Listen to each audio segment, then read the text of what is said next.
Okay, if you're in my class, this is lesson 7 in the booklet, pages 14 and 15. The standard is 6.sp5.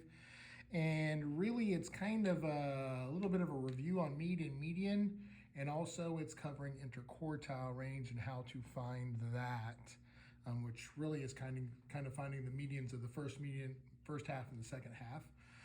But also a little bit on what happens to the mean when you remove scores, outliers specifically. So I'm going to dig right into this. What is the mean of the following scores? Now, I'm one of those teachers. I allow my students to use calculators once I've moved on from what I'm trying to assess in regards to arithmetic. And if you're one of those teachers who doesn't let your students use calculators, hey, that's fine. I'm not going to tell you what to do. But I will say to all my former math teachers, if any of you ever come across this, yes, we do carry calculators around with us everywhere we go. So why not use the tool the way it's designed? So what is the mean of the following scores? So we add them all up and then divide by how many there are. So I'm going to punch these in really quickly. I do like to do these things in real time. I'm not really a big fan of already having everything laid out. It just kind of gives people an idea as well on how to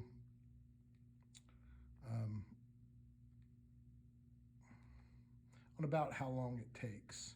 And so I have 325, and I want to count up my total, divide by that many. 1, 2, 3, 4, 5, 6, 7, 8, 9, 10 of them.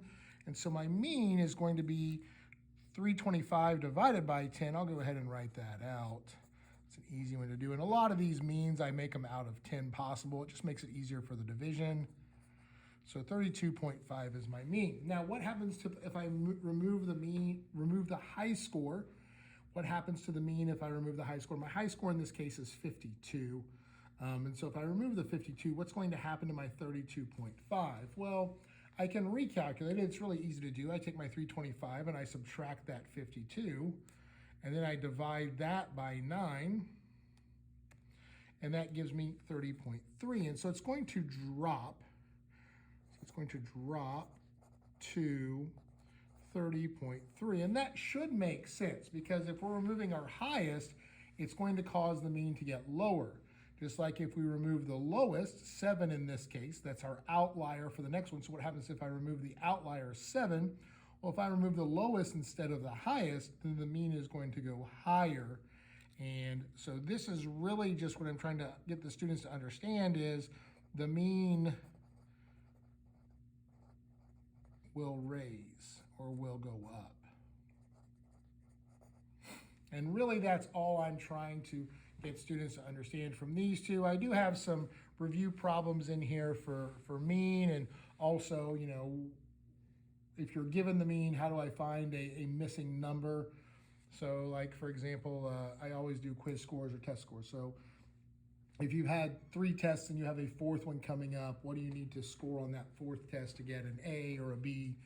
Those are the common problems that I do, and that's actually what I did or calculated on my own when I was in high school and knew how to do this, just because it's like, oh yes, I'm going to end up with that A as soon as I got the score back. I didn't have to wait on the report cards, but now everything is digital. So let's go to the next one, which is the interquartile or interquartile range of the following. And so whenever I'm finding interquartile, the first thing I have to do is find the median. And so in order to find the median, I have to put these numbers in order. I use the same numbers as up here just because. So let's go ahead and start putting these in order. 7, and then I've got 21 and 24.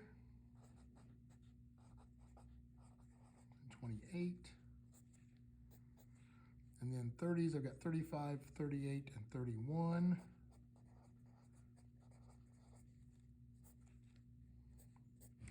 And then 40s, I've got 43 and 46. Now notice I'm writing these directly below the other numbers. That helps me make sure that I don't miss one, as well as crossing them out, because I should end up directly below my last number here. So now that I found these, what I have students do for the median, for finding the median, is I have them draw a line right in the middle where there's 10 numbers here. So I should have 5 on each side. So my median is going to be right between 31 and 35. And so if I were doing a box plot or box and whisker, my first vertical line there would be right between 31 and 35, which would be 33. I don't need that for interquartile though. So now I go to my third quartile, which will be the right side of the box, and I draw my line there.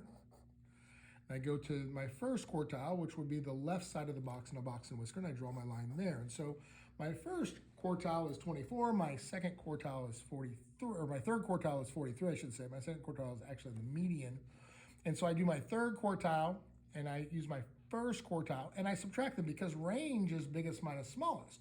Well, interquartile range is biggest quartile, 43, minus my smallest quartile, in this case is 24, and so 43 minus 24, and that should equal 19. I'll often have students use their calculators and punch it in, and so I'm going to punch this in just because I have been known to miss simple little problems. Yes, so 19 is my interquartile range. And I often tell students, when do we use the interquartile range? Well, that's kind of like the middle 50% or that middle chunk, and a lot of times advertisers will use that middle, and that's what they target. Because they know that there's going to be some people on one end, no matter how good their advertising is, they're never going to get them to buy stuff. No matter how bad their advertising is, on the other end, they're going to have people that buy the product no matter what because they like the product. And it's that middle 50 that really affects people as to whether or not they buy. And so I use that as an example for advertising because that's a common one that we see every day. So this is it. Again, really, it's what happens to the mean when I remove a high or a low is the new thing here. And also finding the interquartile range, which is the first and third quartile, and then you just subtract those, and that's from a few lessons ago as well. This is all there is to this lesson, and I'm going to go to the next lesson, which is understanding when to use which measure of central tendency. But we'll get to that in a little bit.